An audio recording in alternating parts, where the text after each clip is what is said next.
एक जंगल में रहता था ऐसा शेर जिसके अंदर छुपी थी बहुत सारी ताकतें। वो अपनी ताकतों को बढ़ाने के लिए अपने जिस्म से कई तरह के जानवर निकाल लेता था, लेकिन वो जानवर शेरों के अलावा किसी को दिखाई नहीं देते थे और इसी ताकत की वजह से शेरू कभी भी किसी से शिकस्त नहीं खाता था। यहाँ से कुछ दूरी पर एक चीते नाम का डाकू था जिसका काम था जानवरों को पकड़कर शिकारियों को बेचना।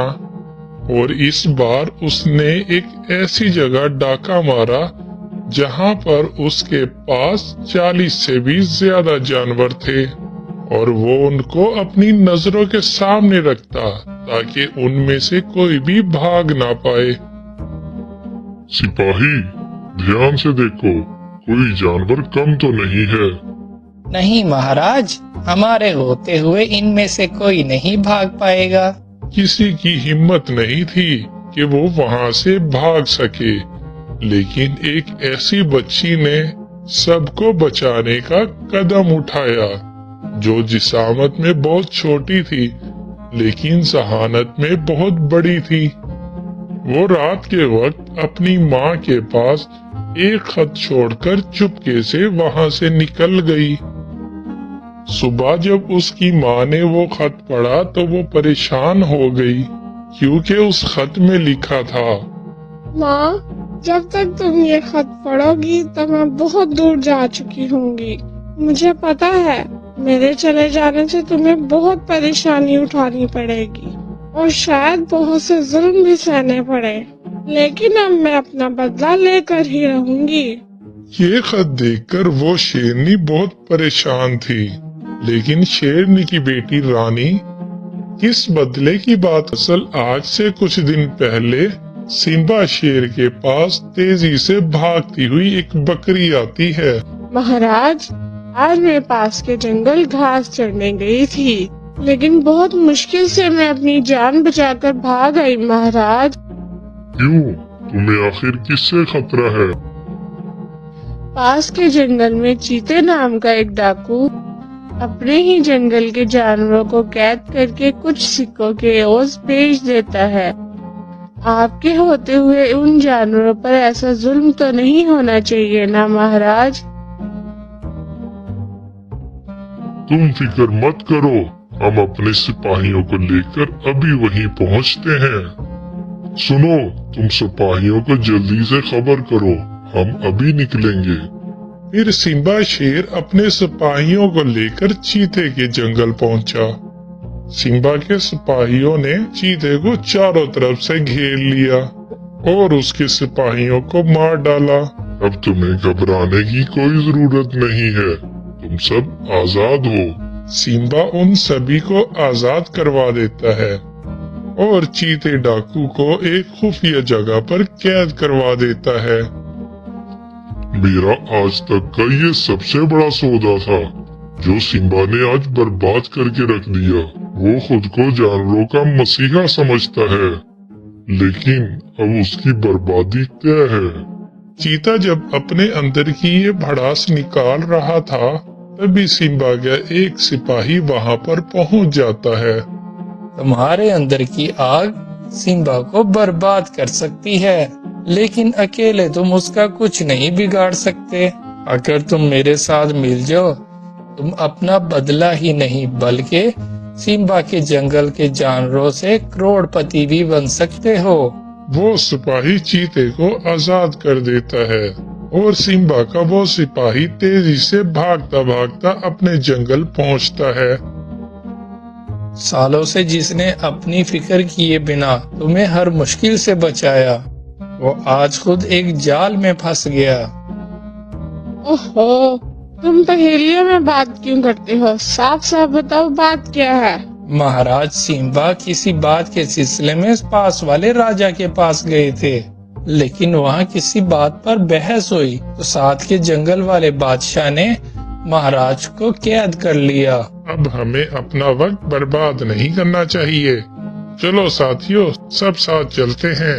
फिर सभी जानवर वहाँ के लिए निकल पड़ते हैं और सिम्बा का वो सिपाही सबसे आगे आगे चलता है और जानवर उसके पीछे पीछे चलते हैं। तभी चीता डाकू अपने बंधे हुए पिंजरों को खोल देता है और फिर सभी जानवर फिर से एक बार चीते की कैद में आ जाते हैं। हा हा हा हा हा। चीते, कैसा रहा मेरा प्लान? प्लान तो कामयाब रहा सिपाही, लेकिन अब बारी है उस सिम्बा की जिसने ये जंग शुरू की थी। फिर वो दोनों उन सभी जानवरों को एक जगह पर इकट्ठा करके कैद कर देते हैं और छुपकर सिम्बा के आने का इंतजार करने लगे। शाम के वक्त जब सिम्बा वापस आता है तो जानवरों के ऐसे कैद देखकर उसे कुछ समझ नहीं आता, लेकिन तभी चीता और उसका सिपाही पीछे से निकल कर आते हैं और आकर सिम्बा पर वार करते हैं और सिम्बा बुरी तरह जख्मी हो जाता है।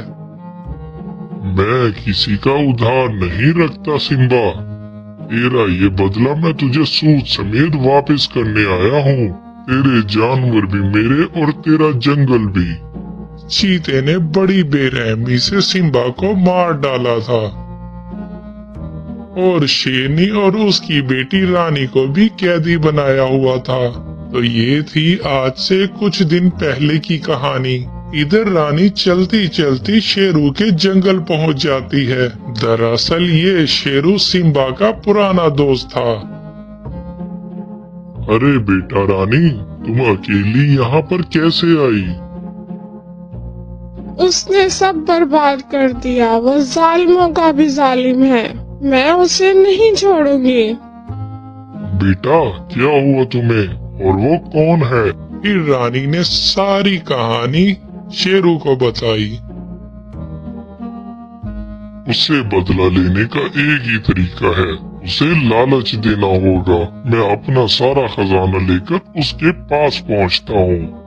ये कहकर वो बहुत सारा अपना सोना लेकर चीते के जंगल के लिए निकल पड़ा और कुछ ही देर में चीते तक पहुंच गया। चीते, मैंने तुम्हारे बारे में बहुत सुना।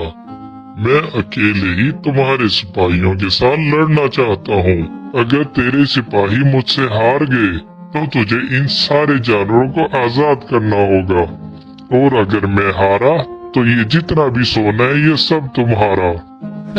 ये तो मुझे कोई बेवकूफ लगता है। भला ये अकेला मेरे सिपाहियों से कैसे जीत सकता है?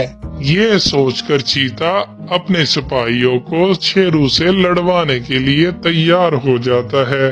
चीते के सिपाही और शेरू के बीच मुकाबला होता है और शेरू अपने अंदर से निकलने वाली ना दिखने वाली ताकत के जरिए बहुत से जानवरों को निकालता है, लेकिन वो किसी को दिखाई नहीं दे रहे थे। वो सब उन सिपाहियों पर टूट पड़े और सभी सिपाहियों को नीचे गिरा दिया और उन्हें बुरी तरह से जख्मी कर दिया। और चीता भी ये देखकर हैरान था कि शेरू ने एक ही वार किया और सारे सिपाही नीचे गिर गए।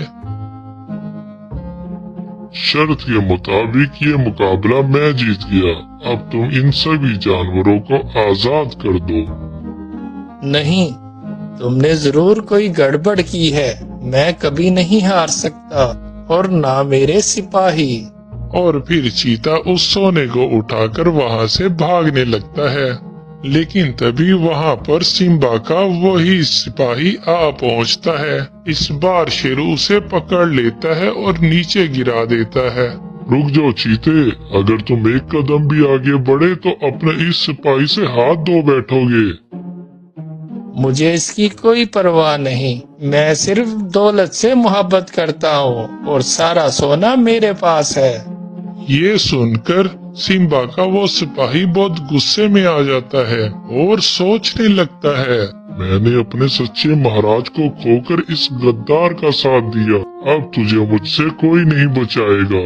ये सोचकर वो बुरे गुस्से से चीते पर टूट पड़ता है और उसे जान से मार डालता है। तभी वहाँ पर रानी भी आ पहुँचती है और शेरू सभी को आजाद करवा लेता है।